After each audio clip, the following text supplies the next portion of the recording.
demoralizing to women to see these images. To think you have to be this slim, sexy thing to accomplish anything. It bothered a lot of people who had a name for the skimpy garment female characters often wore in combat, boob armor. It's like a chainmail bikini, Pitcher explains, something ridiculous that doesn't cover them all at all. The Lincoln Southwest High School graduate earned an art degree from Nebraska Wesleyan before heading to video game design school in Plano, Texas. And in 2014, came back home for a second graduate degree, this one in fashion design. In Texas, she'd begun to research gamers' reactions to the abundance of underclothed female avatars, polling strangers in online forums and fellow gaming friends. The takeaway, both men and women especially are not happy about being represented that way, and it makes the game less immersive to them. The irony, women are actually half of all video gamers now, which makes it even more ridiculous. The male-dominated gaming industry is taking note, but it is slow to change, she says. Not Pitcher. Her final project depicts 4 female avatars representing a range of body types, but all dressed in outfits that fit her gambling role. Her roommate and gamer, Katie Armstrong, served as one of the models and a sister in arms as an advocate for the change in avatars. They all look like Victoria's Secret models, Armstrong said, and only 10 women in the world look like Victoria's Secret models. Armstrong has played video games since childhood, frustrated by her avatar options in popular games such as the World of Warcraft. All the guys have these really cool suits of armor, something that is physically protective. The women, you think this is not a thing I would wear going into battle? Pitcher designed an outfit for Armstrong's avatar from the game Final Fantasy, showing her sketches of possible garments and listening to her feedback. I'd say, I like this from Sketch A. This is from Sketch B, Armstrong said. It was really collaborative. Pitcher followed the same process with each of her female models, creating hooded coats and flared boots, gloves, shoes, and even undergarments to correspond to the setting of the video game each avatar appears in, from the semi-futuristic Fortnite to the late 1800s Southwest in Red Dead Redemption. She hopes her project causes people to think about how women are portrayed, and not just while they're fighting dragons on a screen. I'm interested in seeing a change in direction in the way women are portrayed in video games, she says, and in society in general. Here's Lindsay. Thanks, Bill. It's 10:42. I think we'll move on to the notices and funeral arrangements. Starting with the Wells Herald, Barron, Russell E. Barron, MD. He was 85, and he was a veteran. Born October 21st, 1933, passed away December the 11th. Services Saturday, December the 15th at 10:30 a.m. at Christ Community Church. Memorials to Christ Community Church / Missions Fund or Methodist Hospital Foundation. Keith E. Hoffman, Devorah Cutler, West Center Chapel is handling services. Brawner, B-R-A-W-N-E-R, Brawner, Jack G. Brawner, age 96. He was a veteran. Bless you, bless you. Thank you. Born January the 5th, 1922, passed away December the 11th. Funeral service Saturday, December the 15th at 11 a.m. All services at West Lawn Hillcrest. Memorial suggested to the Omaha Home for Boys or the North Star Foundation.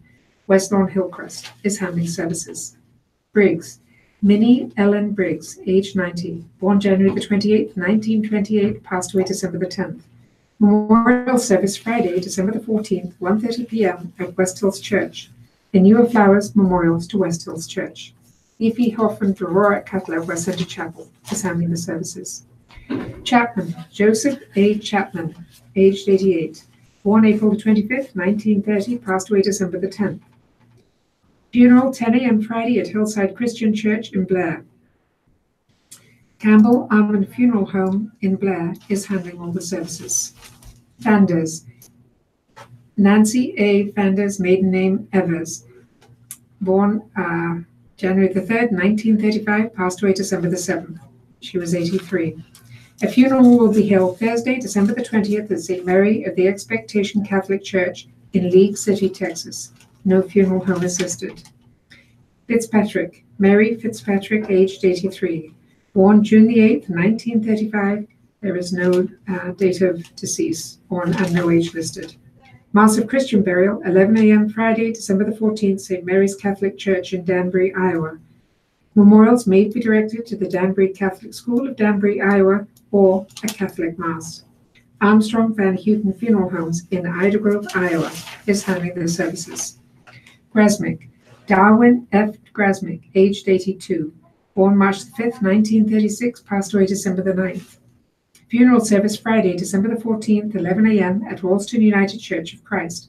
Memorials have been suggested to the Ralston United Church of Christ. Bethany Funeral Home is handling the services. Grote, Marsha L. Grote, age 75. Born in 1943, passed away this year. No services are planned. The cremation by Arbor Society in Omaha is handling the arrangements. Harmon, Sharita Monique Harmon, age 30. Born December the 8th, 1988, passed away December the 10th. Funeral, 11 a.m. at Second Advent Christian COGIC on North 30th Street. Good Shepherd Funeral Home is handling the services. Heckendorn, William S.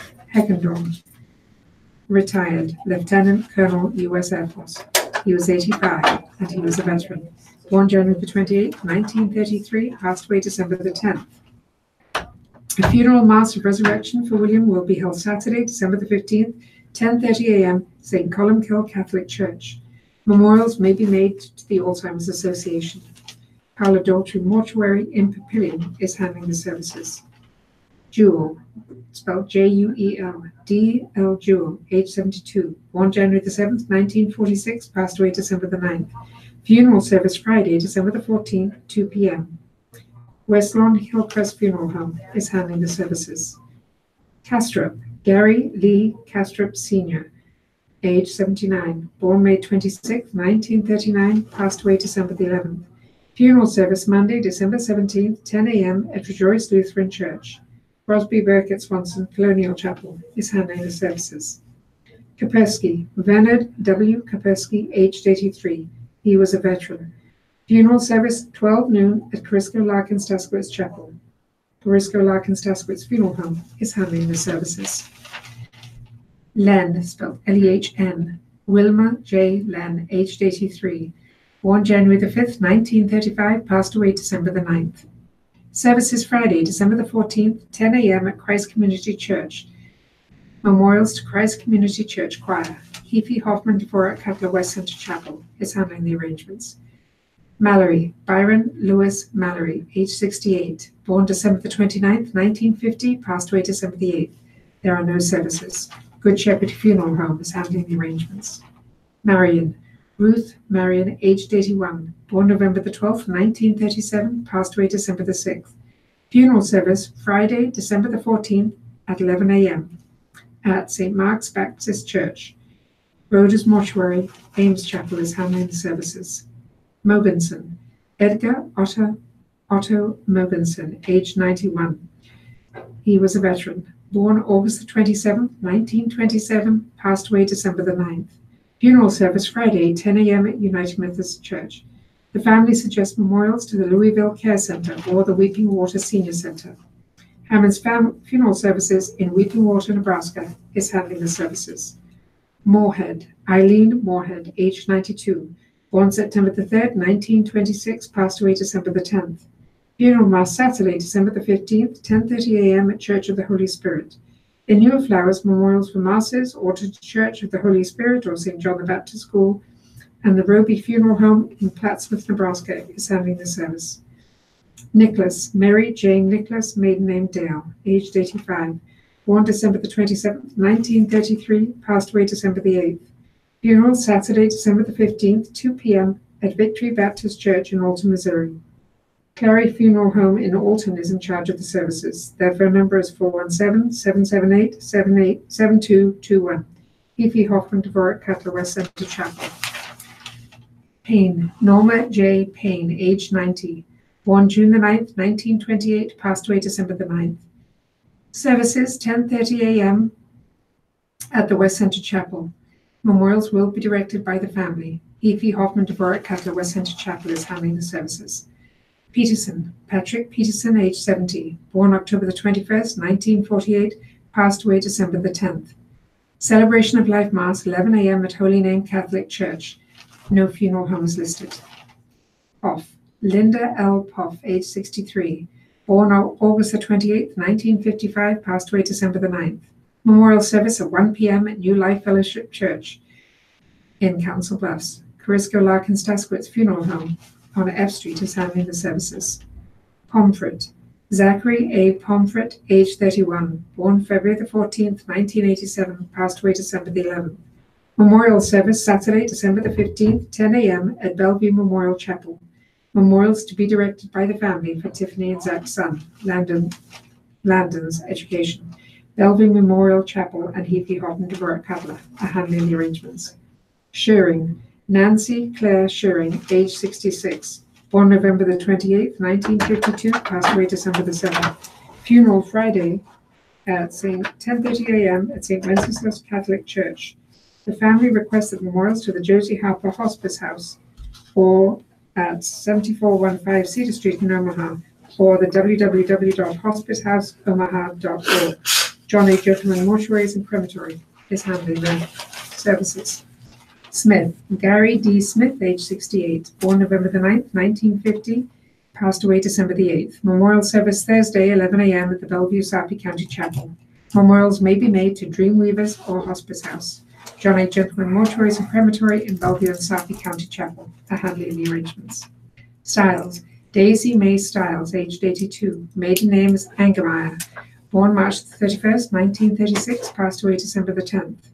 Memorial service Saturday, December the 15th, 4 p.m. at Faith Journey Church in Omaha. Memorial contributions to be made in her name in care of Faith Journey Church of the Nazarene.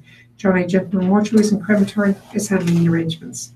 Tony, Eddie Lee Tony Jr., age 74.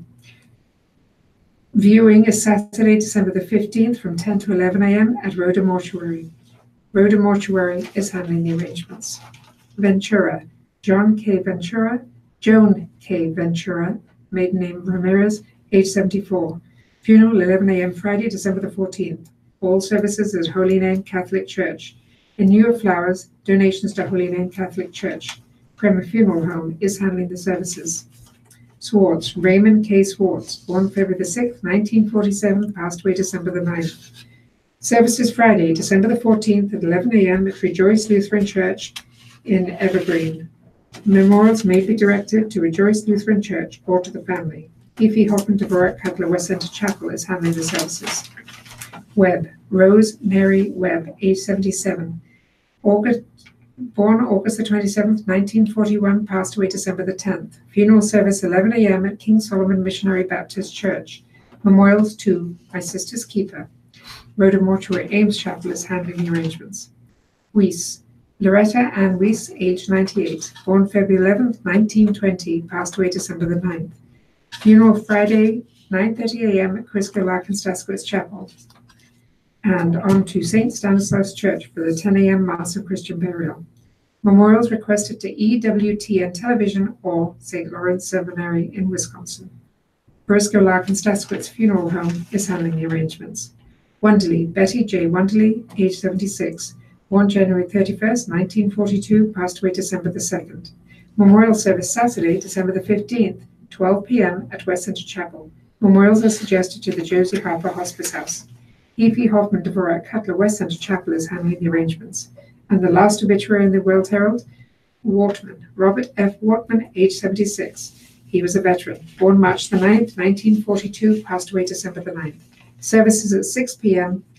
and interments is at Omaha National Cemetery later with military honors. Memorials to the Nebraska Humane Society. E.P. Hoffman Dvorak Cutler West Center Chapel is handling the arrangements. And those are the obituaries and funeral arrangements in the World Herald. And here's Bill. Thank you, Lindsay. 10:54 is the time, and here are the deaths and funerals in the Journal Star. The first is Fahlberg, F-A-H-L-B-E-R-G. Bernice Holmes Thompson Fahlberg, age 94 of Lincoln, died December 10th. Funeral arrangements entrusted to Patheris Mazer and Love Funeral Home. Workman. Maxine Workman, age 87, of Humboldt, passed away December 8th, and arrangements handled by Wary Mortuary. Wunderlich. Phyllis Wunderlich, age 81, passed away on Saturday, December 8th. Roper and Sons Funeral Home is handling, and memorials may be given to the Capital Humane Society. Tada. Justin, Justyn, Justin Tada, passed away December 7th. Memorial service will be held at 1 p.m. Thursday at St. Matthew's Church. Memorials may be made to St. Matthew's Church. Wales, spelled W-A-I-L-E-S. Clayton Wales, age 92, died December 8th. Bethuras Mazer and Love Funeral Home is handling, and memorials may be given to the Moffitt Cancer Center Foundation or the Macular Degeneration Association. Smith, Catherine Smith, age 95, passed away December 5th. Memorials are suggested in the name of Catherine Smith to the Sisters Servants of the Holy Spirit of Perpetual Adoration, also known as the Pink Sisters, I believe, at 1040 South Cotner Boulevard, Lincoln, Nebraska. The service will be at Blessed Sacrament Catholic Church. Ewalt, Jean Hazel Ewalt, age 89, died December 8th. No further details. Mogensen, M-O-G-E-N-S-E-N, Edgar Otto Mogensen, age 91, died December 9th. Memorials to the Louisville Care Center or the Weeping Water Senior Center, and arrangements by Hammond's Family Funeral Services in Weeping Water. Ludden, Nancy Jean Ludden, age 69, died December 10th. Services are at 1:30 p.m. this Saturday, December 15th, at the chapel at Madonna, located at 54th South Street in Lincoln, and memorials to Friendship Home or Matt Talbot. Duren, D-U-R-E-N, Diane Mary Duren, age 58, passed away December 10th.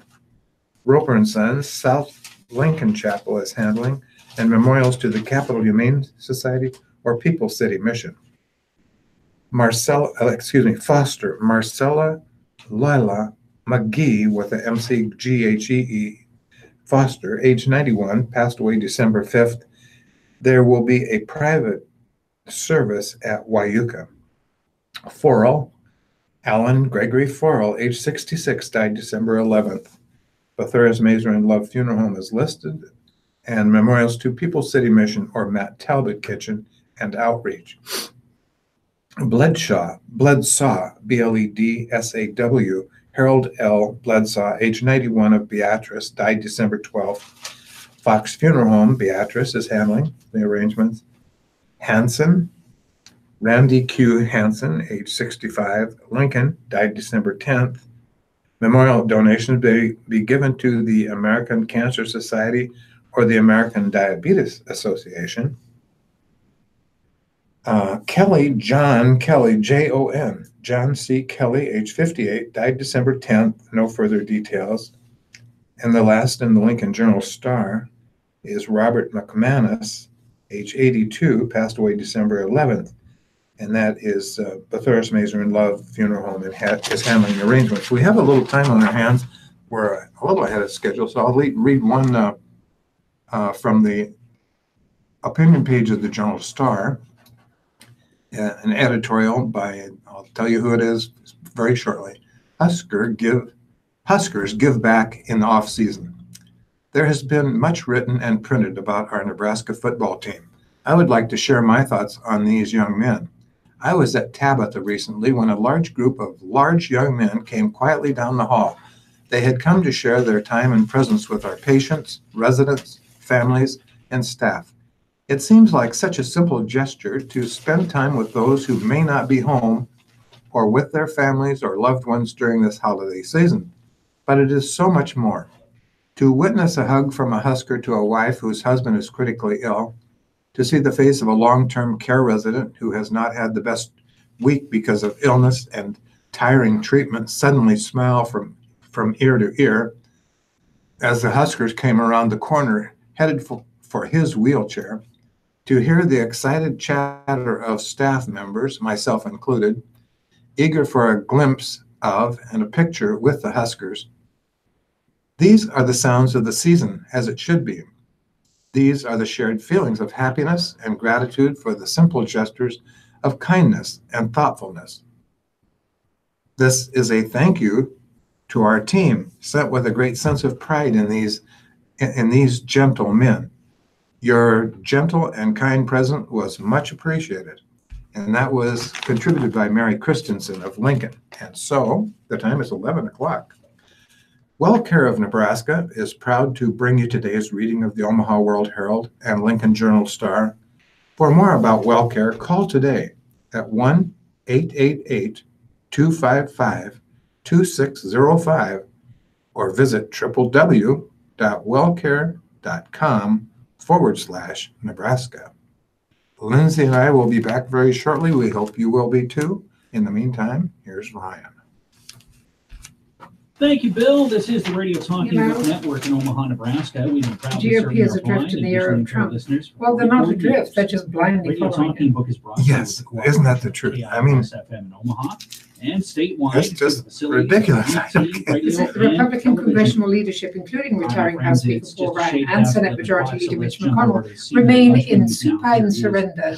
Wilson. And that's what it is. Mhm. It's just, we got no Yes. control. Good morning. Yeah. It's Thursday, December 13th. Orrin Hatch, you know, Meals said, and Meals well, menu you know, for really, today he's, is baked the country's cod doing bone well and right now. sweet basil sauce, mashed sweet Okay, potatoes, we're running up an zucchini, enormous tomatoes, national debt. wheat, Yeah. dill And yes, the roll, businesses margarine, and wealthy tropical people are fruit, really and doing 1% well. Yeah, they are. And I'm With all doing this all cold right. weather we've been having, tropical But sounds really good. believe me, the average The average, income isn't changing. yes. And just a And reminder, you can no. hear the It might be senior going listening down. every day, Monday Well, through yeah, Friday, and right it's, here. you know, and even the one, it's going up, it's not keeping rate of inflation, and inflation is pretty low. Mhm. It just, and I don't Omaha understand. Association of the that Blind and Outlook his base, Nebraska are which excited to announce many a of them holiday movie are poor, matinee. Join not us on well-educated, Sunday, December rural class 16th people who for don't, you know, It's a Wonderful there's Life. just, they don't have a At lot. the film And yet they Stream's blindly believe Dundee everything he does, Theater, even though released in 1946. he's making it harder This for them. film Yeah. He's making it endures worse as for a them. beloved I don't classic. understand. I don't get that Jimmy either. Stewart stated years Believe ago, me. the movie is dear. about hope, Never mind. love. I have to get that out of my system. It's a Yeah, Because I'm going to, you know, there's, it works on this one you. I could read. Power of the common man. I could read that. I'm going to read that one. Don't know if I'm going to get to that one, but There I'd is like always to, hope but and the desire man, to do just- the right thing. trade war needs Experience to the end. holiday classic. Yes, it does. Yes, it does. Yeah, and it's, you know, it's, look, we're getting Now, billions of Brian, dollars. From the theater. Yeah, and do you know who's For paying those OAB billions of dollars? members. The consumer. Do you not understand that? And the people just go, yeah, we're making them pay. No, you're not. No, You're making you and your neighbors pay. That's right. They put, oh my goodness, Or. we're getting lots of money from them. No, you're not. No, that's right. IE at Outlook. Oh, NE. so frustrating. The reading of the Omaha World Herald and Lincoln Journal-Star. Yeah, it gets are on brought on my nerves. WellCare Health Plan. I see, my husband says you're going to yell at the TV again. Exclusively on providing government-sponsored managed care services to Medicaid I bought for and my, Medicare prescription drug plans, as a member of my family, so we're getting children, together after and Christmas. seniors in It's a Nebraska. book. It's a little For small more one about that says WellCare, the call today SHIT at of things that Trump 1-888 says. And so you're going through them and you just think, 26 oh, yeah, I remember. Oh, yeah, I remember. And they're just so outrageous. Oh, yeah. But I think we'll get, Nebraska. I think we'll get a blast as we sit around together. Thank you, Michael. And with that Reading said, out let's some of return to these the things second and just hour of laughing the out loud. Lincoln Journal-Star, Just Omaha World bizarre. Herald, coming back to the microphones. You got Yeah. that. I'll turn it to Here you. comes Okay. Lindsay Hawley and Bill Everhart. Go ahead, folks. Thank you. We're back. Thanks, Ryan and Bill. Starting from the World Herald, the U.S. trade war needs to end. This is from the op-ed pages. 90 days isn't a long time for our country and China to work out a settlement to their economic tensions, but it is imperative that the two countries make significant progress by the March the 1st deadline they've set. Our country has long-standing legitimate complaints about China's policies and actions and is right to push Beijing to end them. As explained by the US-China Economic Panel Security Commission, a federal agency, China sponsors a massive cyber espionage operation aimed at stealing trade secrets and intelligence from US corporations and the government. The commission also notes foreign companies hoping to participate in China's market must pay a high price for admission, transfer technology, and suffer regulations that tilt the playing field in favor of their Chinese competitors. Such Chinese actions have undoubtedly put at risk the national security and economic interests of the United States, its allies, and its partners. A succession of U.S. administrations has tried to persuade China to end such policies with little result. The Trump administration has sought to break the deadlock by imposing tariffs and ratcheting up tensions. China has responded with tariffs and restrictions of its own against our products. This protracted sparring is exacting a heavy price. Economic uncertainty. The tariff wars have complicated many businesses' ability to plan and have spurred private sector uncertainty. This was a central factor behind the stock market's tumult in recent days. Higher costs for Americans. Tariffs the Trump administration has placed on foreign goods, not only from China but also from other countries, including Canada and Mexico, have raised costs for many U.S. businesses and consumers. A new report from the Tax Foundation says the administration's tariffs so far have imposed $42 billion in higher costs on U.S. businesses and individuals. The tariffs are regressive, meaning they weigh more heavily on lower-income households, the foundation says, and outstanding threats to impose further tariffs means Americans could see additional tax increases up to $129 billion. And erosion of U.S. export opportunities. China, the European Union, Canada, Mexico, and others have responded to the U.S. tariffs by imposing tariffs on our exports. This has undercut overseas sales opportunities for U.S. products, as shown by the shutoff this fall of China's market to U.S. soybeans, and by the widening trade deficit reported last week. A new report from the Nebraska Farm Bureau says the trade wars this year have cost the state's agricultural producers between $695 million and $1 billion. China says it will resume purchasing U.S. ag products and will crack down on intellectual property theft. That's encouraging, though the rhetoric needs to be backed up by concrete action. Despite their conciliatory rhetoric of late, neither the U.S. nor China has ended any of their trade war tariffs. The bottom line, U.S.-Chinese negotiators need to make as much progress as possible by the March deadline.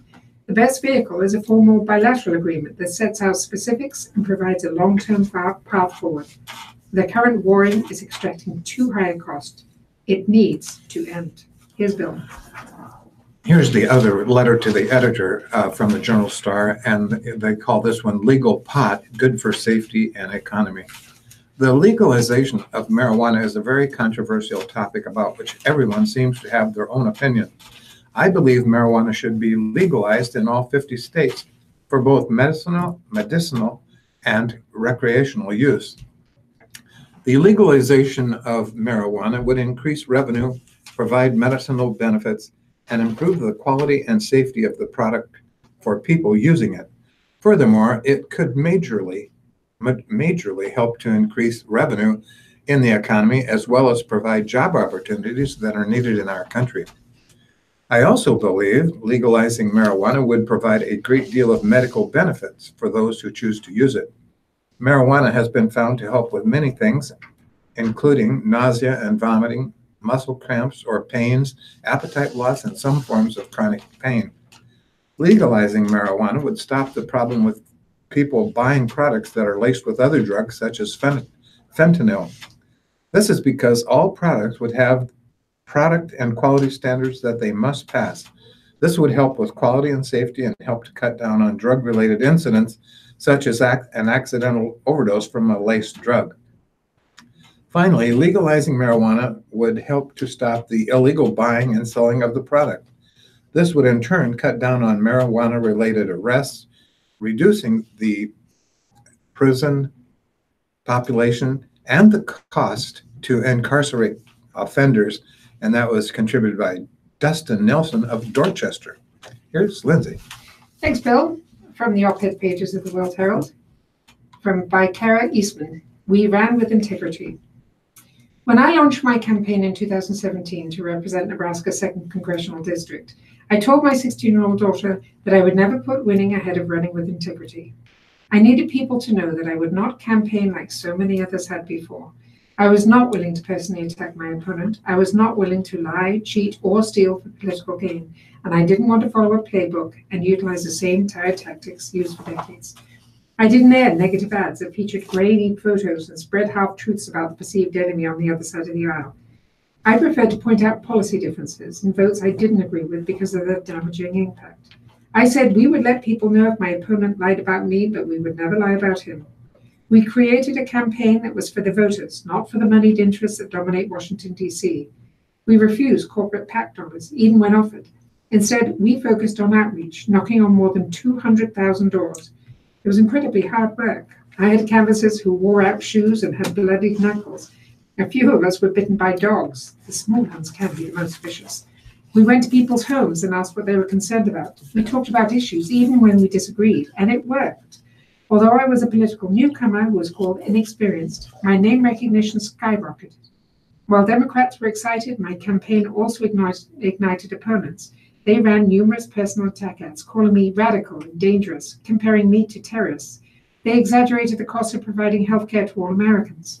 Conforming to politics as usual, the opposition did everything it could to ensure that my favorability ratings fell. But it turns out we won. We won because we ran a campaign we cobbled together without ever compromising our core values or beliefs. The common sense policy positions I took are widely supported by the majority of Americans. There's nothing radical about addressing student debt, preventing nuclear war, or protecting the planet. In fact, Republicans have spearheaded similar initiatives in the past, back when we had a values-based Republican Party. We won because we proved that even in a red state, a pragmatic, progressive platform can increase voter turnout, engage young people, and give people hope. We won because we showed that Democrats do not have to move to the middle to get people to vote. I'm proud to say that I won Douglas County by more than 3 percentage points. The percentage I lost by directly correlates with a slight Republican advantage in our gerrymandered district. I lost by exactly 2%. I ran to change politics, to end corruption, and to create a new system that works for everyone. I firmly believe that we've created a model that others can replicate. Perhaps we have shown that win or lose, campaigns can inspire a movement that gives hope to our children and changes politics for their future. In the end, people will say I lost because I was too bold for the district or because I didn't have the full support of the party. I say I won because my campaign received 121,770 votes in a midterm election and helped turn out an incredibly high percentage of voters. If being bold means standing up for fiscal responsibility and creating a globally competitive workforce that has healthcare, then yes, my ideas simply are too progressive. If not having complete support for the National Party means that I did not acquiesce to the party's bland speaking points or want the party to personally attack my opponent, then I am grateful to have stood on my own. As a first-time candidate for federal office, I believe that we won the most important battle to change the political landscape here in the heartland. Here's Bill. Here is a Nebraska perspective. We must dissuade teens from vaping. A 17-year-old gave a sobering answer when asked recently how often he vapes. All day, every day, he responded. Nationally, the number of students surveyed who say they've tried vaping has increased since 2017 by some 78% among high school students and almost 48% among middle schoolers, according to a new survey released by the FDA, the Food and Drug Administration, and the Centers for Disease Control and Prevention. In the survey, 3.6 million kids reported vaping at least once in the previous 30 days. In addition, 28% of the high school respondents said they used e-cigarettes at least 20 days a month. In generations past, many Americans took up smoking, belatedly coming to understand the harm they had done to their health. Now society needs to help teens reach that important awareness before they travel too far down a road that they may later regret. That was the Omaha World Herald. And another, here's one by the Grand Island Independent. Giving on rise locally and nationally. The booming economy and accompanying robust stock market spurred charitable giving by individuals, corporations, foundations, bequests, and testamentary gifts to U.S. charities, estimated at $410 billion in 2017. Despite concern about, despite concerns about sweeping changes in tax policy and polarized political divisions across the land, charitable giving grew by 5.2% over the year prior. This is good news for nonprofits, as the positive effects of tax reform will contribute to stronger giving in 2018 and beyond. Meanwhile, contributions distributed by foundations have been increasing significantly over the past 7 years. The Foundation Center calculated an annualized average growth rate of 7.6%. That greatly outpaces the 4.3% annualized average growth rate for total giving. Central Nebraskans have been recognized for having the highest per capita giving rate in the state. We salute you in this Christmas season for making a difference in the lives of others, and that was the Grand Island Independent. Here's Lindsay. Thanks, Bill. Another one from the op-ed pages of the World Herald. The following editorial appears on Bloomberg Opinion. Gene editing science demands caution and consensus. A Chinese scientist claimed to have edited the genes of human embryos has provoked condemnation from scientists worldwide, and rightly so. He Zhuan Kui barged ahead without ensuring that the genetic changes he says he made, meant to confer resistance to HIV infection, would not cause unintended harm to the children, twins, who have now been born. His insistence that he fully informed the parents of the risk involved is absurd. The risks are unknown. His experiment was conducted without oversight, and he has published no report that would allow other scientists to check and verify his assertions. One good thing can come from this outrageous lapse of judgment, though. It shows that the need for tight restrictions on editing of germline genes, those that can be passed from generation to generation, is urgent. Countries shouldn't inflexibly ban all embryonic gene editing, as in effect the US has done. One day this technology might be used to fight heritable diseases and disorders. The research should be carefully restricted and monitored. The UK's Human Fertilisation and Embryology Authority, which regulates fertility clinics and research centres, is a good model. The agency has approved the use of so-called CRISPR gene editing technology on embryos that will not become pregnancies to advance research on how genes control early human development. It has allowed in vitro babies to be conceived using a technique that combines DNA from 3 people to prevent mitochondrial diseases. In every case, the authority grants approval only after meticulous review, and it oversees the work as it moves ahead. Any efforts in Britain to embark on germline gene editing would have to go through the same process.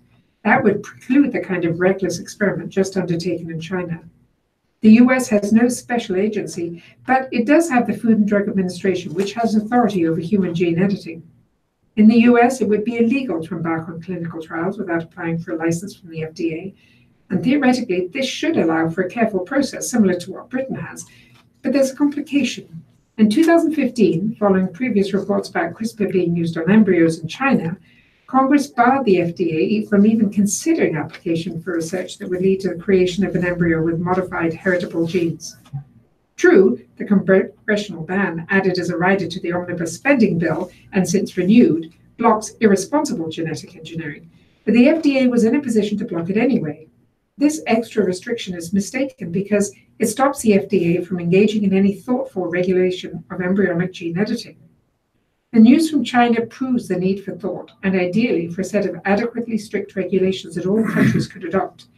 3 years ago in Washington, an international group of scientists agreed that it would be irresponsible to proceed with germline editing until there is broad societal consensus about the appropriateness of the proposed application. And until all risks are known and considered, a concerted international push to form that consensus while enforcing adequate rules in the meantime can't come too soon. Here's Bill. Thank you, Lindsay. One more perspective, and this one is from the Kearney Hub. Reduce spending to fix tax policy. We support the 3 major legislative initiatives for 2019 announced last week by the Nebraska Chamber of Commerce and Industry: workforce development, individual and corporate income tax reform, and government efficiency. However, we wonder why the Chamber is not calling upon legislators to fix the state's flawed property tax system, which overburdens farmers and ranchers and threatens to fatally harm many operations. By omitting mention of property taxes, business leaders may be signaling lawmakers that they believe property taxes are better left untouched. That's a message the urban tilting legislature doesn't need to hear, because proposals to fix the property tax dilemma will require the full legislature's attention.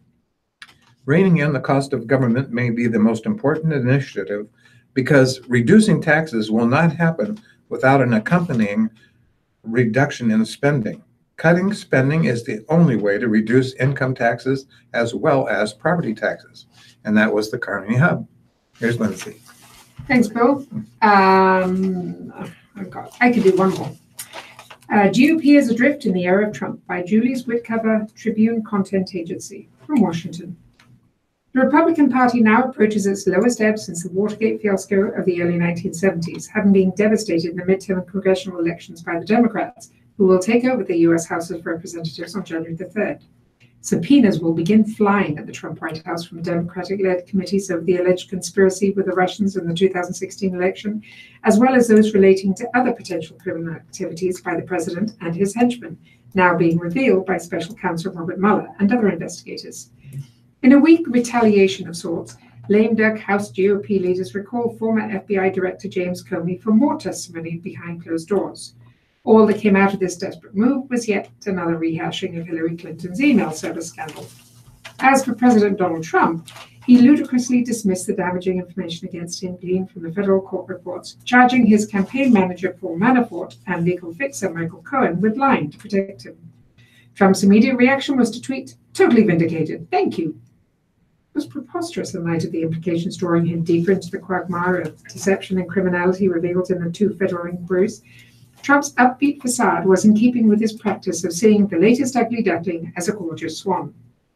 The question for the Republican Party now is whether the shadow of its once proud conservative establishment has the will and means to salvage itself, faced with Trump's eventual collapse under legal fire. The Republican congressional leadership, including retiring House Speaker Paul Ryan and Senate Majority Leader Mitch McConnell, remain in supine surrender. One of the few Republican officeholders of stature standing up to Trump right now is Ohio Governor John Kasich, another lame duck of uncertain favor within the party's ranks. In his long and effective service of 18 years in the House before his current 8-year governorship, Kasich developed and outlasted a reputation as an acerbic and often contrarian firecracker. He has since emerged as a persuasive middle road figure, with guts conspicuously lacking in his fellow party members. Kasich has not yet committed to challenging Trump in 2020, but the party could do worse than accept him if no other more appealing regular should emerge to oppose the raging bull in the Oval Office who is on a certain path to destroy it. Two Republican U.S. senators were being vocal in the anti-Trump resistance. Jeff Flake of Arizona and Bob Corker of Tennessee announced their retirements from the Senate, confronted with a delightful defeat for re-election in their heavily conservative and pro-Trump states. But neither has yet signaled that he will oppose the president in 2020. Nor has Republican Senator Ben Sasse of Nebraska, who also has been notably critical of Trump.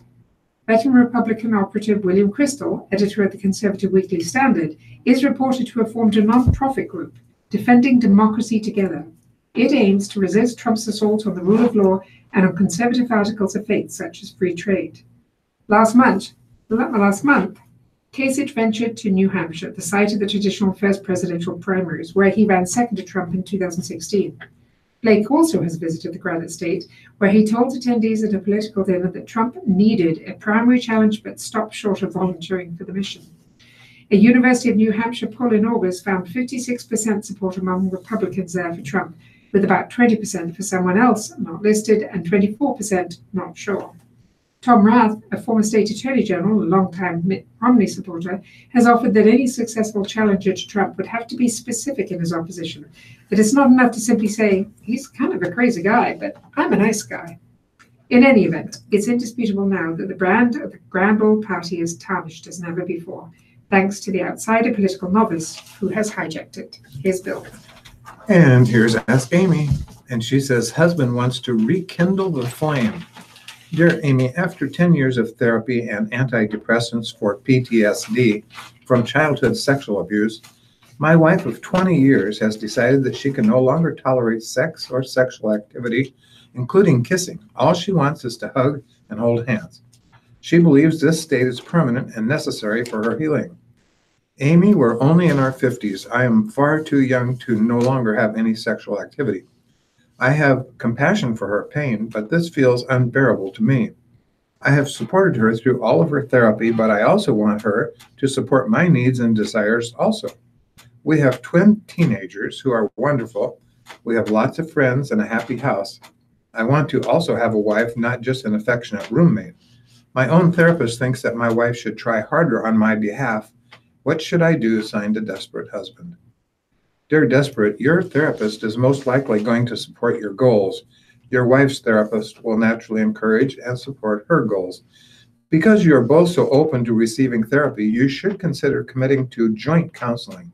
That way, at least you will both be coached through a conversation about this very important topic. Of course, your needs are every bit as important as your wife's, but in partnership, the person with the lower libido will control the connection. You seem to have had a sexual connection at some point in your marriage, and it is natural to want to maintain or restore this connection. Some unknown event may have triggered your wife's current reaction to you. Menopause or medication for her depression and maybe contributing factor to her lower libido and sex aversion. Her sexual history is traumatic. This is the X factor in your dynamic. I hope she is willing to try to recover your intimate connection as a couple. The effort of keeping you at arm's length and feeling responsible for your unhappiness will contribute to the aversion cycle. You two make mutual decisions about your house, your friendships, and your children. Your sex life should be mutual too. When your wife refuses to kiss you, you feel unwanted and unloved. If you described your desire for intimacy in heartfelt and emotionally relatable terms, she might understand and empathize with your needs. Esther Perel, Perel, is a therapist specializing in working with couples. Her TED talks and podcast offer fascinating insight into relationship dynamics. Her book, Mating in Captivity, Unlocking Erotic Intelligence, that's Harper Paperbacks 2017, will offer ideas for how you and your wife could try to relate differently. Dear Amy, I usually host holiday dinners, and every year I listen to my husband complain about my brother's eating habits. No matter what the entree, my brother uses ketchup and puts it on most things on his plate. It is not something I would do, but my husband is offended and outraged. His position is that it's an insult to me and the time, energy, and expense involved to make a meal. I'm not offended. I think it's odd, but it really doesn't affect me. This year, my husband chose to make remarks loud enough for my brother to hear, but not directly to him. I was furious, and after everyone left, I told him I thought his behavior was rude and completely disrespectful for both me and my brother. Needless to say, he does not agree. How do I navigate this minefield at the next holiday dinner? Signed, Holiday Stressed. And her reply, Dear Stressed, you could offer a simple solution to your husband. If he will prepare and serve the holiday meal, then he will have earned the right to feel offended if your brother smothers the food in ketchup. Your husband does not have the right to be rude and claim that it is not on your behalf. A most gracious host accepts people as they are, annoying quirks and all. And there's Lindsay. Oh, thank you. There's one more. Oops, I've lost it. That's okay, right here. Thank you. Oh, these darn glasses. Dear Amy, responding to unsure grandparents about giving gifts to step-grandchildren, I was the step-grandchild who spent 10 Christmases watching my cousins open the latest clothing, toys, and electronics gifted by our grandparents, while my sister and I were given a sweatshirt and pants that were obviously from discount stores. If these grandparents can't or don't wish to treat these two children the same, then they should find other ways to dote on their son's child that won't rub the sibling's face in it. Signed, Been There, and she says, Dear Been There, wise, thank you. Here's Lindsay. Thanks, Bill. From the living section of the World Herald, a review. Roma gives Netflix its first true Oscar contender. Roma is no question the most ambitious and technically impressive and visually astounding movie of 2018. The Thing is beautiful. One would also expect nothing less from Alfonso Cuarón, the Oscar-winning filmmaker behind such epic works as Gravity and Children of Men. With Roma, Cuarón has taken everything he's learned from 35 years of filmmaking to tell a small, semi-autobiographical tale on the grandest canvas possible. And yet, most people will see this resurrection of all caps, cinema, from the comfort of their living room because Roma is a Netflix movie. It drops on the streaming service Friday morning. Though Roma is also getting a limited theatrical run and will play locally at Alamo Drafthouse, do yourself a favor and see it there on the big screen. Netflix has been trying to break into original movies for a while now, and Roma is his biggest swing to date. This in a year already marked by multiple Netflix triumphs like The Coen Brothers, The Ballad of Buster Scruggs, the martial arts masterpiece The Night Comes for Us, and the irresistible high school rom-com To All the Boys I've Loved Before. Roma, though, stands a good shot at winning multiple Oscars, which appears to be Netflix endgame. The Streaming King won its first Oscar earlier this year for the doping documentary Icarus, but Roma appears poised to rake in nominations and maybe some wins for the big ones: Best Picture, Director, and Actress. Add to the roster foreign film, original screenplay, cinematography, editing, and production design as well. All of this is to say it's a damn peculiar little big movie, and one that underlies just how much film distribution and moviegoing have changed in the streaming era. If Roma does take home the Best Picture trophy over its more traditional rival, A Star Is Born, it will be a watershed moment in movie history. So what's the context? What of the film itself? Roma is a 1970s set story of the live-in maid of a middle-class family in Mexico City's Colonia Roma district. The maid, Cleo, played by Yalitza Aparicio, is loosely based on Quarren's childhood nanny, Lidia. Cleo looks after the 4 children of Sofia, played by Marina de Tavera, and Antonio, played by Fernando Grediaga, whose marriage is falling apart. While Cleo's not at work, she goes to the cinema, or fools around with her volatile boyfriend, Fermin, played by Jorge Antonio Guerrero. The conflict between each couple drives the story. That's pretty much the movie, but it's much bigger than it sounds. Quarren has magnified this intimate story into a grand, sweeping, and black and white version, framing the domestic drama in the context of class tensions and political upheaval. The story and dialogue are, admittedly, nothing spectacular, but that doesn't usually matter, because this filmmaking is the kind of filmmaking that makes you gasp. Deep, focused, long tracking shots, slow circular pans, scenes of crowded tableaus orchestrated down to the centimeter. Quarren's camera, literally his camera, as he also served as cinematographer, doesn't tell the story so much as it patiently absorbs it. Cleo serves as a stationary focal point amidst a never-ending march of restless, roiling city life. The activity rushing round her is by turns gleeful and violent. Parades, protests, massacres, and sci-fi movies play as the bustling backdrop to Cleo's story. She sits alone in a crowded movie theater as her life changes forever. Men, women, and children carry buckets of water to put out a forest fire, while a little boy dressed as an astronaut wanders about the flames.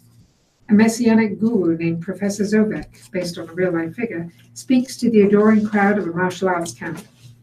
All shot in sharp, deep focus, covering multiple planes of action. The movie playing like a Where's Waldo book produced by the Criterion Collection.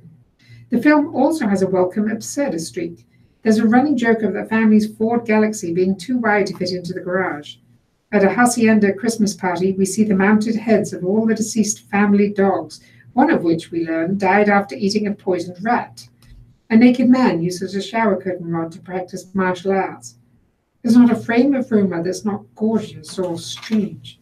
It's the kind of movie that makes you grateful for movies, as Roma so thoroughly proves that there are some things only this medium can do. However, for all its wonders, does the extraordinary filmmaking put the emotion of Roma at a bit of a remove? Might it in fact be at odds with the story that Quarren is trying to tell? The visuals are so inspired, the filmmaking so transfixing, that for me at least, the characters got a little lost in the beautiful swirl. The aesthetics consume the humanity. I imagine multiple viewings will address this issue, and format might be to blame. I watched Roma on my TV, but this is clearly a movie that deserves a bigger screen. Here's Bill. At 11:33. Sorry. Here's Lori Borgman's column. She says, "Bygone after Christmas sales." The after Christmas sales are nothing like they used to be. I was at an after Christmas sale a few years ago, and there were a dozen checkout lines open with no waiting at any of them. A TV crew stood by the front door sipping Starbucks, waiting for more than one shopper to walk through the door at the same time, so they could claim there was a crowd. The last best after Christmas sale was 25 years ago. It was before the sale started, as soon as you push back from the Thanksgiving table. It was old school, the day after Christmas, when men and children stayed at home and women went out to do what they were born to do, fight for 50% off.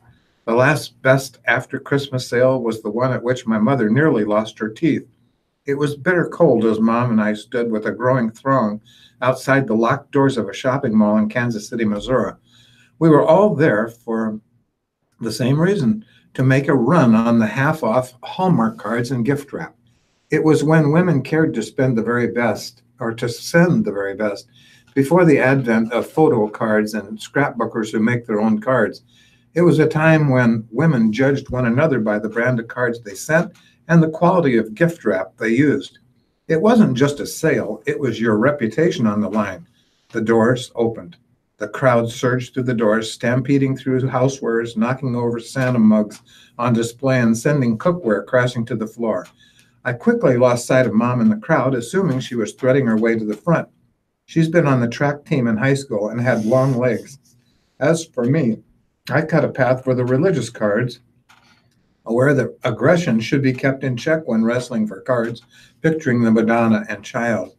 Across the way, Mom was scoring big time in wrapping paper. She reached for a roll of foil wrap, something neither of us would ever pay full retail for. At the same time, another woman grabbed the other end of the roll.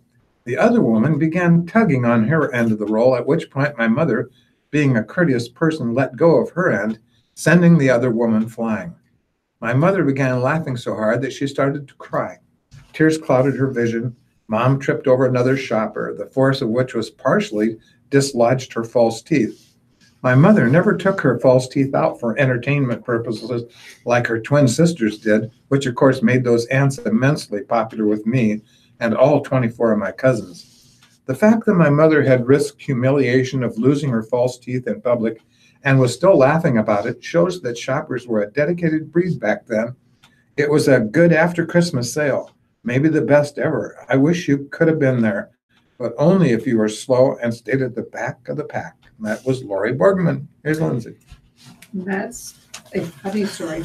Yeah. And moving on to it's not funny, it's just unusual. Runners impressively tough at the Hitchcock 100 miler. Runners have always tackled hills and rough terrain during the Hitchcock Experience endurance run, but this year, Mother Nature tossed in another obstacle, snow. About 5 inches of the white stuff covered Trail Sunday at Hitchcock Nature Center in Honey Creek, Iowa.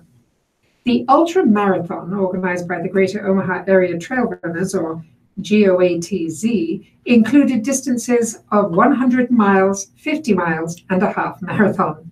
Runners had to complete a 12.5-mile loop 8 times around the Nature Center trails. Snow made an already tough course more challenging. Of the 47 runners signed up for the 100-mile course, 13 finished. That was the lowest number of finishes in the race's 4 years, race director Ron Lou said. Runners were kind of like the trailblazers and snowplows, who said everybody was impressively tough. For the second year in a row, Corey Logsdon was the first 100-miler to cross the finish line. This year's time was 20 hours, 24 minutes, 43 seconds, a little more than 2 hours slower than last year. It was brutally tough, but brutally beautiful as well, said Logsdon, 30. Gretchen Metzer was the top female finisher with a time of 26 hours, 26 minutes and 1 second. Some parts of the trail had 4 to 5 inches of snow, but other parts had drifts that swallowed shoes, ankles, and some runners' calves. After a few laps, the snow was packed down, but it left runners with some slick spots. I knew when it was all said and done, it was going to be difficult conditions and everybody was going to have to deal with it, Logsdon said. Logsdon said he warmed up along the course and even started sweating when the sun peeked out. Aid stations and heated tents were a perk too, but shady areas and low areas left him cold again. Logsdon, who's from Omaha, felt confident during the race, and after each lap he got an update on where he stood in the rankings. He crossed the finish line feeling exhilarated and exhausted. If I could keep my composure and patience, run my own race, and just dig deep when the going got tough, everything else would work its way out, Logsdon said. For me, just being able to get across the finish line, it reminded me in that moment how far the human spirit can really go under incredible duress, and even more potential for how much further those limits could be stretched. Metzer, who's from Buell, Minnesota, was surprised to see so much snow on the course. My first impression was that I went to Iowa to run a Minnesota race, the 35-year-old said. Metzer said she went into the race, her second 100-miler, expecting a mental challenge.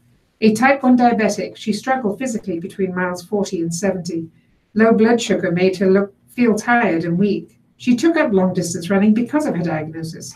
During low points of the race, she thought of others with the disease and how it doesn't have to be life-crippling. Metzger's blood sugar came back up halfway during the 7th lap. She had fun and regained some energy completing her last lap alongside some 50-milers who were finishing their races. Winning isn't anything special. The most rewarding races have been often the ones I haven't won, but that I fought the hardest for, Metzer said. No matter what my finishing time was or what place I came in, I feel like this was an accomplishment. I had to really work for it. For the 50-mile race, 29 out of 59 runners finished. Benjamin Drexler finished first in 8 hours, 33 minutes and 13 seconds. Meg Pond-Leuven was first among the female runners, finishing in 12 hours, 50 minutes and 5 seconds. All 65 runners who signed up for the half marathon completed that distance. Casey Lichty, considered one of the best ultra runners in the world, set a course record with a time of 2 hours, 6 minutes, 13 seconds. And Matt Randall, first among male runners, crossed the finish line about 8 minutes later. I don't know about you, but I'm never doing a 100-miler. Never. When No. you hear that. Anyway, here's Bill. Yeah, here's moving on to business and markets. And this is from the Journal Star. Shopko plans downsize. Part of South Lincoln store would be torn down under the plan. It looks as though Shopko may not be done downsizing in Lincoln. Last week, the retail chain announced plans to close its North Lincoln store at 3400 North 27th Street in February. This week, a local developer submitted a proposal to the Lincoln-Lancaster County Planning Department that shows part of the Shopko at 27th Street and Pine Lake Road being torn down and the site redeveloped with a financial business and some retail space. According to a letter submitted along with a proposal from Realty Trust Group on Monday, redevelopment plans call for removing a portion of the Shopko building and creating smaller retail pad sites in the shopping center on the northwest corner of the intersection. And Toyota recalls 70,000 vehicles from Detroit. Toyota is recalling about 70,000 Toyota and Lexus brand vehicles in North America to replace airbag inflators that could explode and hurl shrapnel at drivers and passengers. The recall covers the 2003 to 2005 Corolla, the 2002 to 2005 Sequoia, the 2003 to 2005 Tundra, and the 2002 to 2005 Lexus SC. Takata uses the chemical ammonium nitrate to create a small explosion and inflate the bags, but it can deteriorate and burn too fast, blowing apart a metal canister. The Toyota and Lexus vehicles were recalled previously, and the inflators replaced with new ones that still used ammonium nitrate. In the latest recall, Toyota will use inflators made by another company with a safer chemical. Owners will be notified early next year. Toyota says it has replacement parts available. About 65,000 of the recalled vehicles are in the U.S. Toyota says it's going to recall a year ahead of the schedule set by the U.S. National Highway Traffic Safety Administration. Here's Lindsay. Thanks, Bill. And from the World Herald Money section, what's ahead for tech firms in next Congress from Washington? In a 3.5-hour hearing in the House Tuesday, they were hit upon familiar themes: online privacy, data protection, and the danger of digital monopolies that are poised to come into even sharper focus next year. Here are some of the hurdles that Google parent Alphabet Inc., Facebook, Amazon, and other tech companies are likely to face when the 116th Congress convenes. Use of privacy. Looming over the tech industry is the possibility of government regulation intended to protect people's data. One model for lawmakers may be Europe, where new rules governing data and privacy went into effect this year. I've got an iPhone, said Representative Ted Poe, Republican from Texas, waving his device. Can Google track me when I move? Not by default, said Google CEO Sundar Pichai.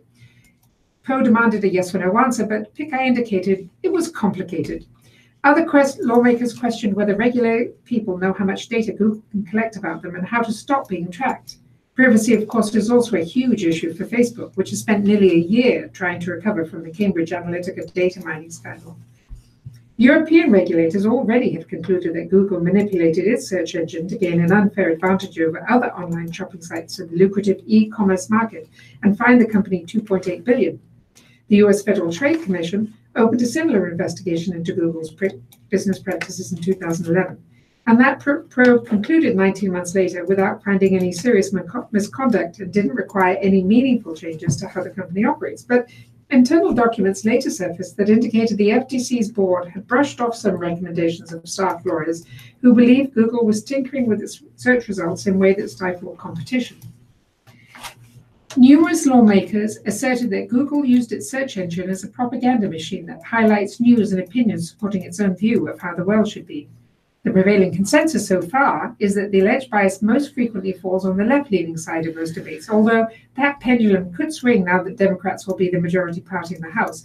But drawing up regulations governing that area's search results would be more likely to raise First Amendment issues, making them even more difficult to impose. On China, lawmakers on both sides peppered Pekai with questions about the possibility that Google is considering offering a censored search engine in China after pulling out of that country in 2010 in a high-profile dispute with its communist government's policy.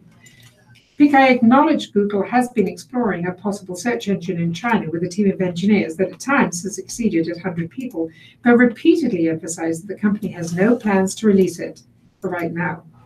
And on election interference, while Republicans on the House Judiciary Committee grilled Pekai on what they perceive as bias against Conservatives top committee Democrat Gerald Nadler said, lawmakers should instead examine issues such as the spread of information online and Russian efforts to influence U.S. elections online. Given Democrats are poised to take over the House, the use of fake news and misinformation by foreign actors, especially Russia, will likely continue to be front and center in the coming months. Here's Bill. Thank you. Silverhawk from the wait. Journal Star. Oh, yes, thank you. WellCare of Nebraska is proud to bring you today's reading of the Omaha World Herald and Lincoln Journal Star. For more about WellCare, call today at 1-888-255-2605 or visit www.wellcare.com/Nebraska. From the Journal Star, here's a prep glance. That's, well, forgive me. Silver Hawks take down the Rockets. Helped by pins and forfeits. Lincoln Southwest defeated Lincoln Northwest 37-28 in a wrestling duel Wednesday at Southwest. 3 of the Silverhawks' 5 wins in competitive matches came by pin, including Ethan Karstens at 160, Jackson Morrow at 120, Gordon Pulver at 132, Ira Lee outlasted Northeast Milwaukee Belk 13-11 at 195, and Brody Wojtaszek won by an 11-3 major decision. The Silverhawks also accepted 2 forfeits.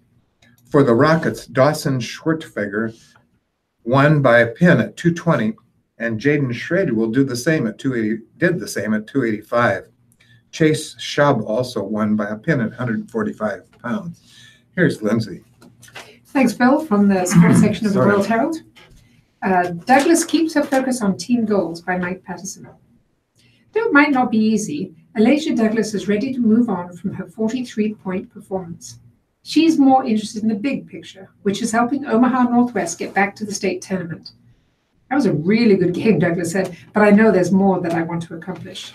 Douglas, a 5'4" junior guard, poured in a school record 43 in December the 1st game against Millard South. It was a shocker for someone who averaged 10 points last season. Worked hard every day getting ready for this season, she said. I scored 37 in a scrimmage game, so I knew I was capable of having a pretty good game. That game was more than pretty good. Douglas was 13 of 20 from the field, including 4 of 7 from three-point range, and sank all 13 free throw attempts. Her 43 points tied a Metro Conference record set by Omaha North's Leah Turner in 1992. I didn't know the number until the game was over, she said. It was a close game when we were all just thinking about winning. Despite Douglas's effort, the Huskies lost 72-71 to top-ranked Millard South. Northwest will get a rematch at 5:30 p.m. Thursday on the Patriots' home court. We're looking forward to playing them again, she said. To get that close and lose, was tough. Northwest coach Janice Hodges said Douglas is fulfilling the potential that's a byproduct of her hard work. We'll practice for 2 hours and then she goes back in the gym for another 2 hours, the coach said. She's really driven to help our team accomplish its goals this season. As a freshman, Douglas was on the Huskies team that reached state for the first time in 37 years. Northwest fell short of the tourney last year, losing to even eventual state champion Omaha Westside in a district final. Going to state was so special, Douglas said. After not getting there last year, most definitely that's something driving us this year. Douglas is off to a great start. After scoring 37 in a Jamboree exhibition game against Lincoln High, she scored 26 in a season-opening win over Omaha Benson, and then came the 43-point game, which drew immediate reactions at school. It was neat that everybody seemed to know about it, Douglas said. I think they were kind of shocked. She was held to 13 in the unranked Huskies' next game, a 75-72 win at Class A number 9 Papillion La Vista. Teammate Kalyana Fensroy picked up the scoring slack, finishing with 26. I was really proud of the team after that one, Hodges said. Our top 3 scorers fouled out, but we still found a way to get it done. Douglas, who scored 23 Tuesday night and went over Bellevue East, said it's fun to play for the freewheeling Huskies. The team is 3-1 points a game. We love to play that fast pace, she said. We want to keep the pressure on as much as we can. Douglas added that the Huskies' team-first attitude will be a major factor this season.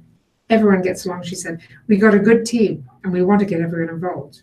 Hodges agreed. We're a family, she said.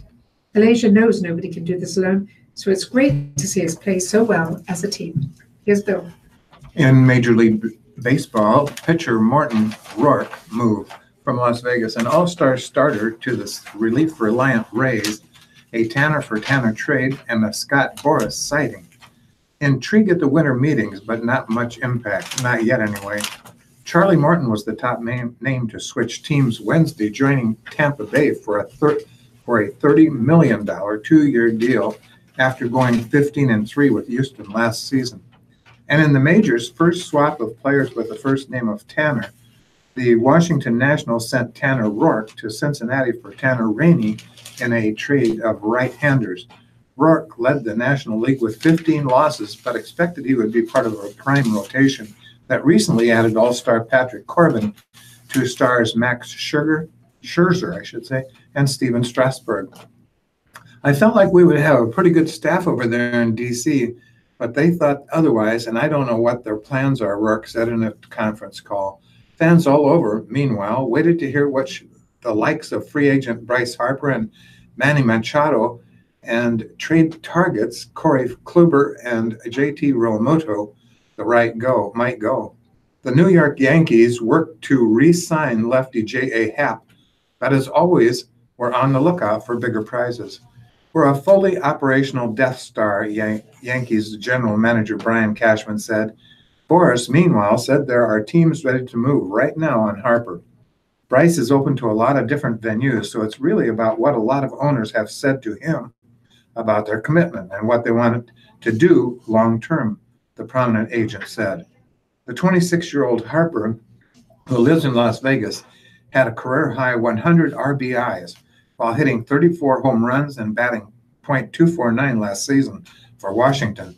So we're really at a point where you could be meetings away from a deal, Boras said. And then again, you could be in a situation where it's just further meetings and conversation. The session ends Thursday after the Rule 5 draft where players left off 40-man rosters. While some big trades got made at the last gathering, Giancarlo Stanton, Chris Sale, more and more, the winter meetings are becoming a place where the deals are set up for later. Here's Lindsay. Thanks, Bill. Briefly in volleyball, Winters nets third-team honor. Creighton senior Jiley Winters is a third-team All-American, while senior Taryn Cloth and junior Madeline Cole received honorable mention.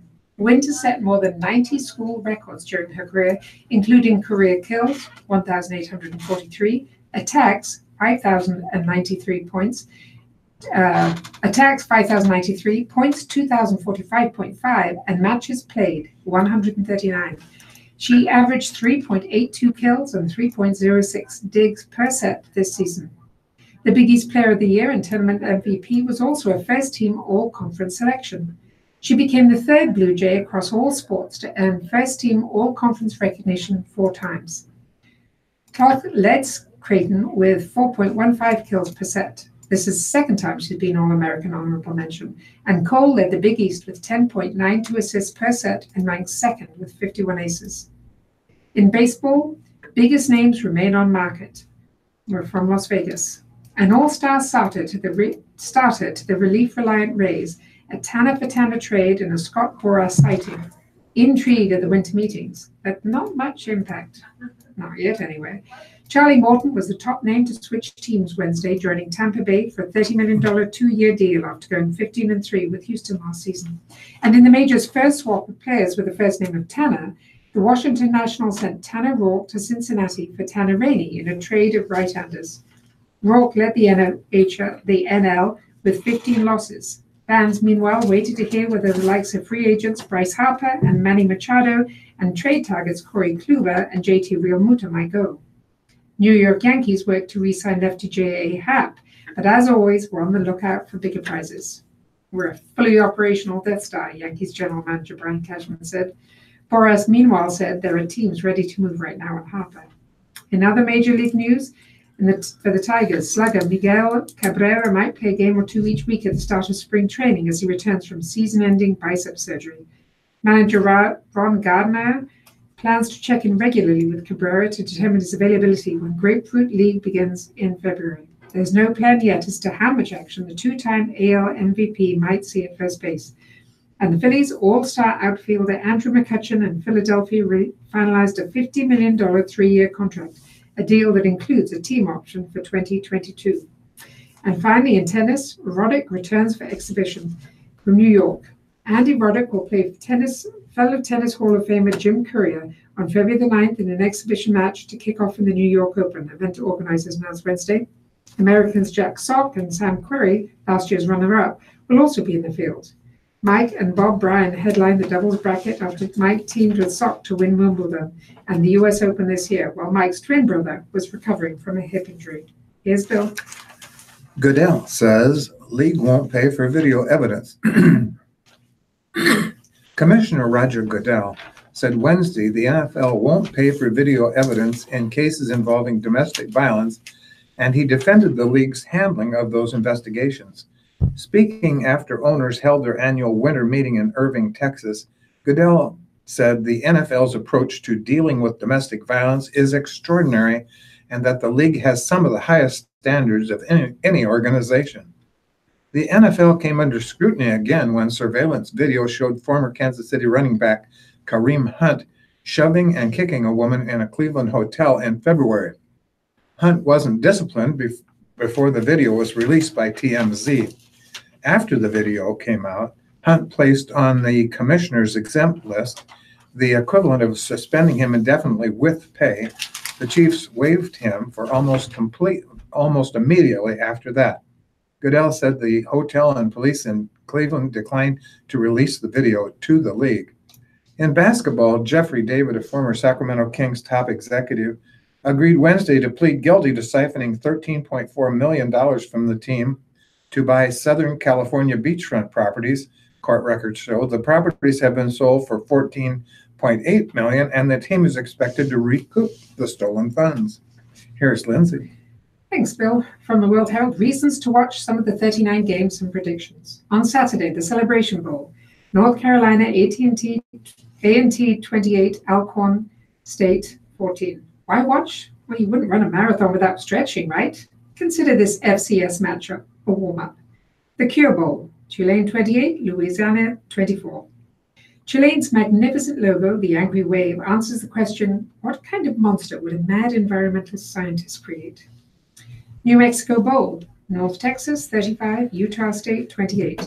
This bowl has been decided by one score 8 times in its 12-year history, often with unpredictable twists and turns. Think Breaking Bad, but nobody dies. The Las Vegas Bowl, Fresno State 28, Arizona State 21. Meaningless bowls? As Sun Devils coach Herm Edwards once said, you play to win the game, which is also a great slogan for one of those Vegas casinos. The Camellia Bowl, Georgia Southern 28, Eastern Michigan 23. You never know when Eastern Michigan will break out its lip-syncing skills. New Orleans Bowl, Appalachian State 28 and Middle Tennessee 20. The final game for one of the most successful father-son coach-quarterback duos in college football. Middle Tennessee quarterback Brent Stockstill has thrown for 12,165 yards playing for his father coach, Rick Stockstill. And on Tuesday, Boca Raton Bowl, UAB 17, Northern Illinois 14. The joy of sacks. All-America DE Sutton Smith and Northern Illinois lead the nation with 50 quarterback takedowns, and UAB is third with 43. And on Wednesday, December the 19th, the Frisco Bowl. San Diego State 31, Ohio 27. Two of the oldest coaches in FBS go head-to-head in San Diego State's Rocky Long. Rocky Long is 68, and Ohio's Frank Solich is 74. There's a Clint Eastwood movie here. And there isn't that. Yes, the time is 12 o'clock. So it's been a wonderful week, and we've been having some relatively fine weather for Nebraska in December. Yes, couldn't agree more. And apparently that'll continue at least for a few days. So I hope everybody has a great week, and we'll be back next week. And Yes, enjoy the afternoon. here's Ryan. Thank you very much, Lindsay Hawley and Bill Everhart. You guys know I'm I read going to see this that Clint instead of Eastwood movie that. referred to this weekend, and I Helps wonder probably if get me that out. there's a review Oh, in the paper. I'd love to know. you what didn't- Carol I read Carol this. thinks of it. You read this after the Before, obituaries. right after the Some of obituaries, great and then I times did I've this seen the movie. after. I'm excited. Yeah, that's when we're supposed to do it. No, This is the Radio Talking did Book this Network one here after in the Omaha, obituaries. Nebraska. Oh, when you did that one the other way around? Oops. I think I wasn't really listening. I knew you picked it up, and I thought, okay, he's taking care of that. Yeah. And then I thought, oh, we got to read that. I'm glad you mentioned it. I would have not done it. Well, like I said, I write it on that page now, or at least I try to remember Oh, to write it. that's a good thought. Because on the money page, there's usually a lot of, you know, that stuff. Yeah. So read well, care. That's cool. You do what you have to do. Yes. Every day, Monday through Sunday, 7 days a I week think from 10 to noon. school teachers have a way of. Show from 6 to 8 p.m. There are too many times if, you know what I had to do if I remembered something I had to do at school or at home that I, you know, and but I was at school when I remembered, I would take a note and I would attach it to the handle of my purse on the outside so that I would see it. And I did the same thing at home. Pretty cool. Otherwise, you know, when I'm at home, I didn't think about it. Everyone have a great afternoon. Always about the things I wanted for school, and it's vice versa. So yes, you do what you can. That's- All right, see you next week. Programming coming up on Radio Talk. Take care, folks. Bye.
Okay.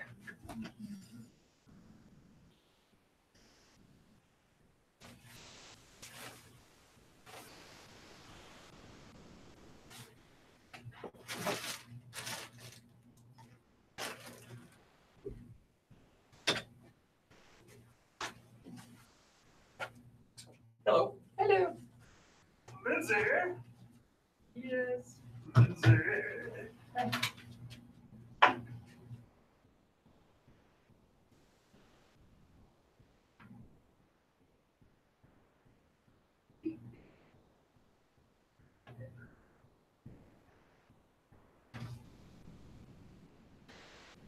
Hello.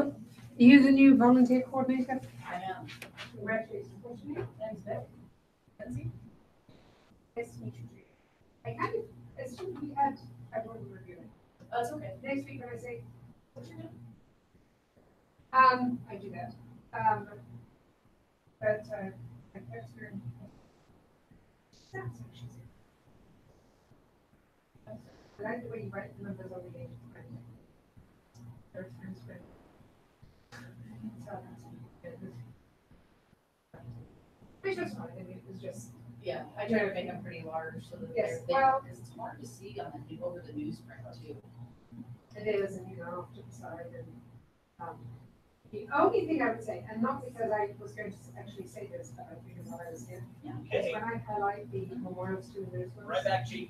I just make sure it's, because it's actually having all of the words, Okay. and there was gaps in between, Gotcha. which isn't really an issue, it just makes it easier if somebody else is reading. I think, Okay, no worries. I appreciate the so, the feedback, so I can try to make it a little bit. but yes, I know, it was, Yeah. and it's, and I try to come in and, as, you know, I usually go back in and I double check things. You know, if it's out of town, then I try and mention that, you Mention know. where it's at. Yes, I mean, because otherwise people say, is that? Yeah, exactly. Never heard of that one before. Exactly. You know, Yeah. It's in Texas, that's why. Anyway, so, but yes, so, spell your name? Sure. It's Victoria. Okay, But and you just go go by by PIC. Yep, yes. Okay. Yep. So I wasn't, that's what I was really making sure, sometimes. Yeah, no worries. In fact, and when you'll receive emails from me, everything, it'll always come as Victoria R. Vic Wagner. My first job years ago, I would send things out as like Vic Wagner, and then I would always get responses as Mr. Wagner, dear Mr. Wagner. And I was like, okay. I realize that the use of Vic is usually like what Yes, men do, but I really love Vicky. So. Yeah, I had a student, but you always called her Victoria, but apparently, because that's what she said, she wanted it, and I said, okay, that's fine. Mhm. And then she was in the hospital, I went to visit her, you know, it turns out that all her family called her Vicky. I don't, Well, I have the same situation, matter of fact, my family, it's just like, they're like, we don't care, and I'm just like, okay, well, could you, so, what I just repeat back to them as they call me Vicky is I'll say Victoria. And then, you know, my grandmother finally was just like, fine, I was like, well, grandmother. But yeah, she's like, Victoria's a beautiful name, I don't know why your mother wanted to shorten it in the first place, so. But, you know, it's a big name for a little girl, I mean, it can be. it can be, like, my mother's name's Bernadette, so I think my grandmother's, I was like, you really have a Thing for long names. Well, my name is Lindsay, obviously, and, I still get, you know, especially in the fundraising weeks, you know, dear Mr. Bill, dear Mr. Lindsay Holly. Now, you can assume, just say dear Lindsay Holly. Yeah, if you don't know, I mean, Yes, you don't have to say, You don't- and I still yeah. get, I got sent out, you know, it's like donated some money, and they sent me, you know, some, Address labels, yes.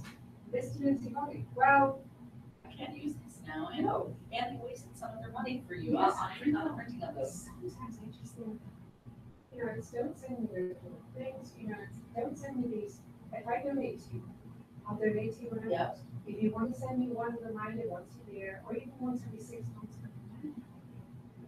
No, I know, I've worked development for years, and, my last development director, I told her, I was like, we're harassing people. Yes, And she was just like, well, this is how we do it here, and I was just thinking like, okay, but this is why some of these people are calling them so angry and telling us they never want to hear from us again. And, yes. And then you know, I'm they're doing never it. gonna donate again, because we're not being respectful. At least follow their wishes, you know? I'm with you, I think it's crazy when, I And, mean, and every time I see this, I think, you just wasted money. mhm. Sending me, I'm not listening to another check. I do it around Christmas time. That way I know when I'm doing it. You know, Yeah, it's, you have your Yes. annual donations that you like to do at different Yes. times. I feel you. I was just over helping with my wife's grandmother, and, she gets, I can't think which charity it is, they send a dollar bill in the mail as a, you know, send this dollar back with your donation, and I'm like, how often does that work? And then I kind of pop up, it was a 10,000 piece mailer, they sent 10K out. Do you really need my donation if you can just throw money away? Because your average, you know, the average person isn't, if it goes to the wrong address, or it's addressed to, you know, a person who's passed, or Exactly. resident. my mother still, she died in 2009. She still gets, not that often, Yeah. you know, my father still gets, you know, some station on the phone, which of course, when he's 87, so he, Yeah, I said, Dad, if you don't recognize him, don't answer. don't answer. You've got, you know, the thing where it tells you on the phone where it's from. I don't know who it is. Is it a number you recognize? If it's not, leave it be. Let the machine catch it and check later. Nobody, you know, it's, and I always tell her, It doesn't when I'm there anymore, but I mean, because I said, that, don't answer that. It's, 1-800 refer it, so. and they're always trying to sell some silly stuff. It's really something. I can't believe the way that our elderly are preying on. It's, Mercantile, we started getting calls from mercantile credit businesses. My husband was really worried, he said, know anybody? I said, we don't know anybody. We always pay, we use the credit card, we always pay it off. We don't know how years ago, we told the last couple of years, we cash our cards, because we save up money ahead of time. yeah, And then we, which is so wonderful to do. They hate it at the dealership. yes, but, and then you go in and you say, no, it's not the fact, and then you walk in and say, no, sit down. We don't want this, we don't want this, we're paying it here, we got our money, this is it. And yes, and it's, so I looked online. And online, there are people who are scamming it, who are just who are just using that to try and get you To open up your bank account, give them money. give them money Under false premises. under false premises. And mercantile adjusters is apparently pretty shady. Oh, they are, yeah. And they will, they get you to, they call up your debt, it was your dead aunts or your dead They'll call you, sister-in-laws, yes. yes, they'll call you other debt. Yes, that isn't yours.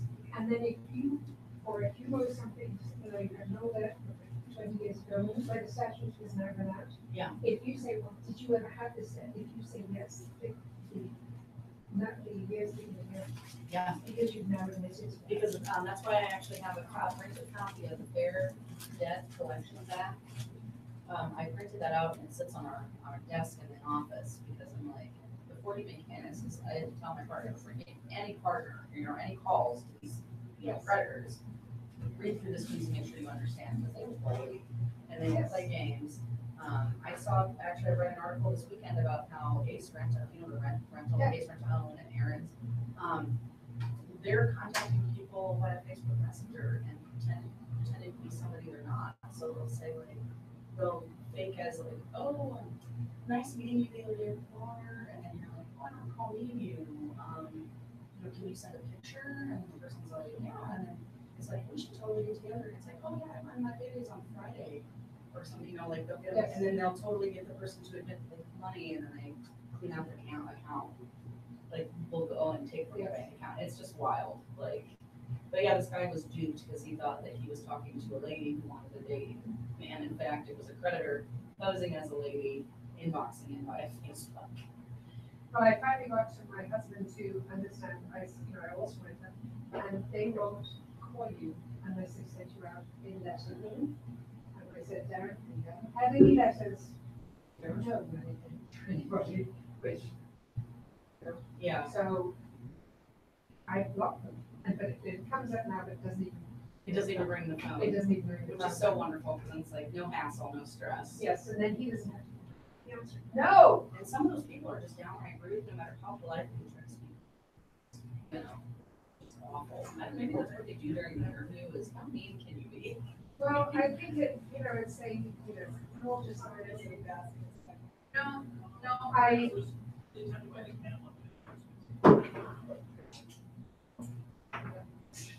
No, yeah. Talking about. You want it? I'll have more.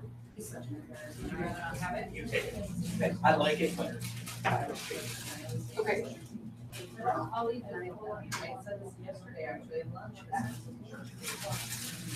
Well, in a nutshell, if I wanted my angry, shouting uncle who can't keep his mouth shut at Sunday dinner, leading our nation and representing us to the rest of the world, I would have voted for him. That is precisely what I don't want handling foreign policy affairs. You don't need a hothead. You need somebody who's even-tempered, genteel, and eloquent, intelligent, yes. He's everything that man is what we absolutely didn't need. I would like to, and so we go there. My husband usually, it's one of my meetings every day, usually with me, he's quite talkative, but it is the right set. At any rate, so most of the time it was me they were talking to. And, you know, I was surprised, number one, that the Irish weren't still like reading English because we saw like a great history with the Irish. But no, they said, you know, they told the history of the, you know, and the history was that everybody always interprets. They really knew that stuff. They really wanted to fix it. And a lot of the history is tied up with English history. You know, to be honest with you, you know, it's the Irish were the ones who invited English there in the first place. Back in the 12th century. But they don't care. Actually, they did. Oh, they did? Multiple times they said, you know, it was actually Strongbow invited, you know, he was invited with the, what happened was there was a minister.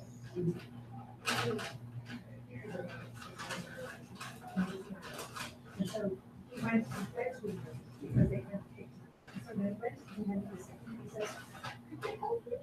And Strongbow, who was somebody player, anyway, but he was a conservative. And so Henry II said, you know, "Hey, you want to go over there and, you know, it's kind of helpful." Well, I said, sure. So he went over there, he married this daughter.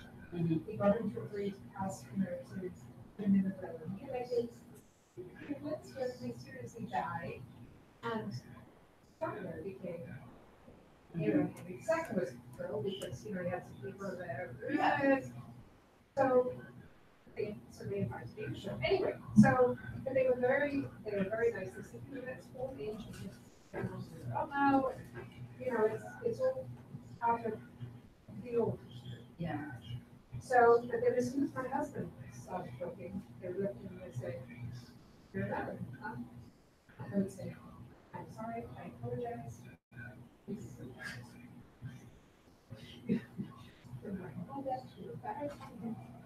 And then in that's to be paid to the president. Oh, you got lunch? Oh, Yeah, good really for do. you.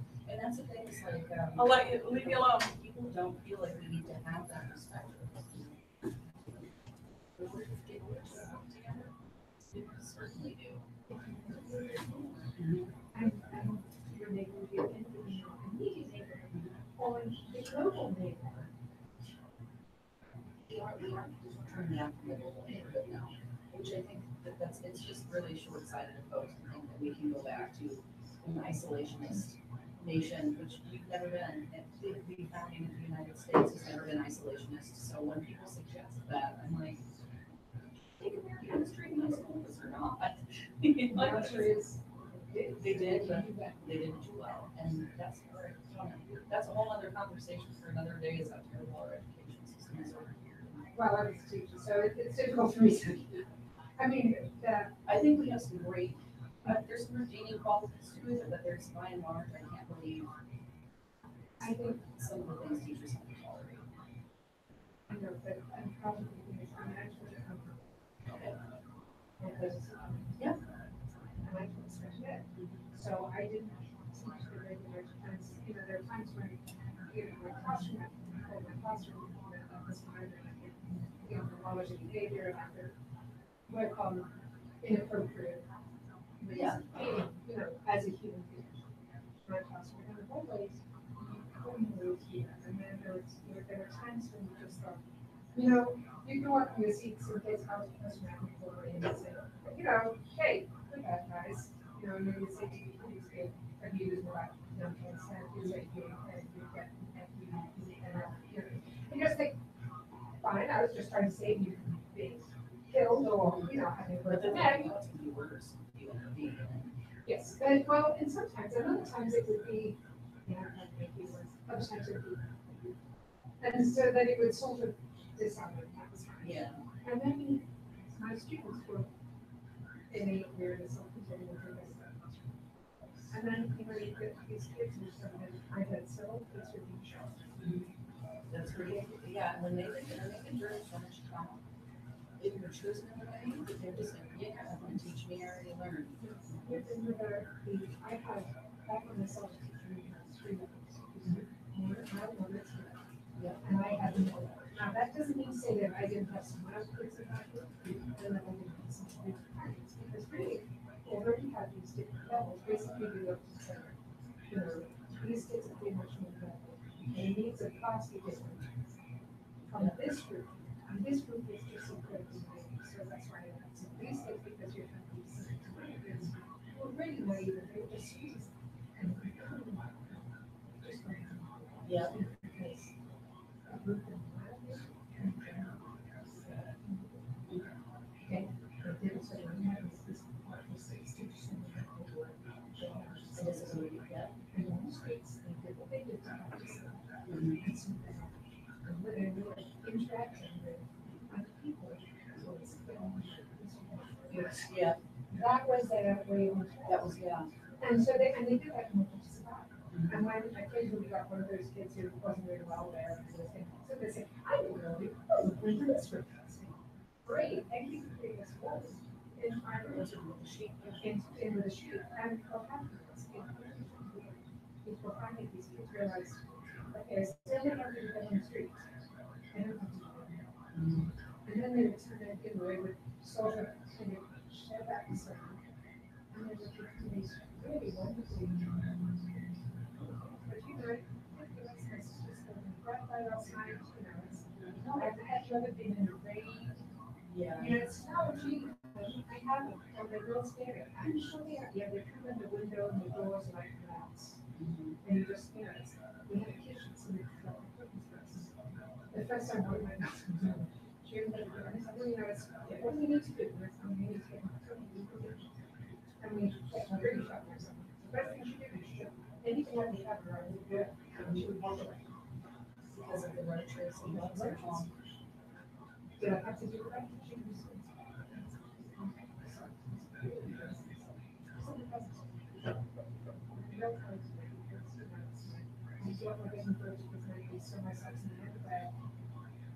And they spent, Myself out. yeah, I have two foster sons that were adopting, and they came from a terrible, terrible upbringing. And it was one thing that I had asked them, because I've known their father since after grade school, and I was, did you guys sleep? And they were like, no, I mean, if you looked at, if I showed you photographs of how they look now and what they look like when they were in this care, you could tell these children are really go to sleep. And so then their teachers, you know, will they fall asleep in class, they don't do their homework, they're just doing kids because That's. because they don't, you know, and the older, we're actually having, the both of you tested on the wire because we go through their IEPs. And there were so many, you know, flags put up on our school, like, hey, we're worried, your kid isn't hear very well, like our youngest. And he can't hear higher ranges of sound. That was never followed up on. And so I'm like, where do you sit in the classroom? Like, are you able to hear a teacher? Not really. And I was just thinking, well, of course, women have a higher rate, you know, get a much higher pitch. And so I was like, this general is higher. Yes. How many in general is getting, but you know, I just thought this poor kid, one of the reasons he was getting, I mean, because he's incredibly bright, he finishes probably about 8 books a week. It's just that he could hear to be smart, and so he just checked out. All the same colors. He got his first pair of glasses this spring, and he's 13 and in 8th grade. And it just, I try not to say I would like to follow your father, but I tell you, like, I just like, I don't want to do this to your, you know, your kids and expect them to be successful, you know. So we've got testing coming up on Monday for the eldest boy, you know, the youngest boy will be tested in January, so they're gonna sit down on what's going on, because the eldest boy, they tried out 3 different diagnoses. First was autism, then it was